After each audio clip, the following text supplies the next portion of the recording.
आज 21 ऑगस्ट जागतिक ज्येष्ठ नागरिक दिन आणि या ज्येष्ठ नागरिक दिनानिमित्त आज आपण बघतोय या ठिकाणी आमच्या परिसरातील सर्व ज्येष्ठ नागरिक एकत्रित येऊन आज ज्येष्ठ नागरिक दिन आम्ही साजरा करतोय। यापूर्वी आम्ही ज्येष्ठ नागरिक दिन साजरा करत असताना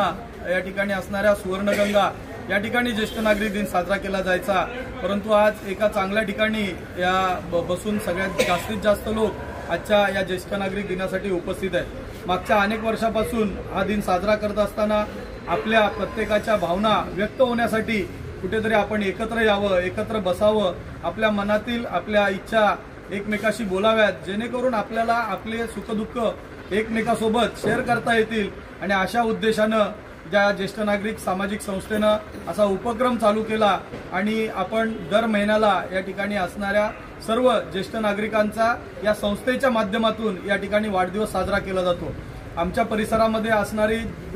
दुसरी ज्येष्ठ नागरिक संघटना हे देखील आजच्या या कार्यक्रमामध्ये सहभागी झालेले आहेत आणि या सगळ्यांना देखील या ठिकाणी उपस्थित असणाऱ्या सर्व ज्येष्ठ नागरिक दिनानिमित्त मी या सगळ्यांना खूप खूप शुभेच्छा देतो आणि थांबतो। धन्यवाद। आणि उत्तर रायगडचे उपाध्यक्ष आदरणीय समिती साहेब यांचा प्रथम मी ज्येष्ठ नागरिक अध्यक्षाच्या वतीने हार्दिक स्वागत करतो, अभिनंदन करतो। बंधूंनो, खरोखर वाखाणण्याचं आहे की आमचे सल्लागार आणि सातत्याने आम्हाला मदत करणारे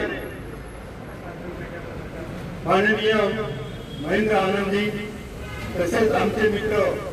बोरडे साहेब सातत्याने नेहमी उत्सुकतेच्या प्रकारे मार्गदर्शन करतात। तसे उपाध्यक्ष आमचे एनडी तसेच आमचे सचिव बोरडे साहेब सातत्याने कुठलाही काम असेल, कुठलाही ज्येष्ठ नागरिक असतील ते ताबडतोब धावून त्यांना मदत करत असतात आणि त्याची संपूर्ण जी टीम आहे की ज्येष्ठ नागरिकांना सांगितल्याप्रमाणे कृत्य लावणं, सगळ्या गोष्टी करणं हे सगळे ज्येष्ठ नागरिक करत असतात। आता समीर साहेबांनी सांगितल्याप्रमाणे राहो सुखाने इथे ज्येष्ठ नागरिक आहो, राहो सुखाने इथे ज्येष्ठ नागरिक आहो, या भुवरी कल्याण हो माझे न तुमचे,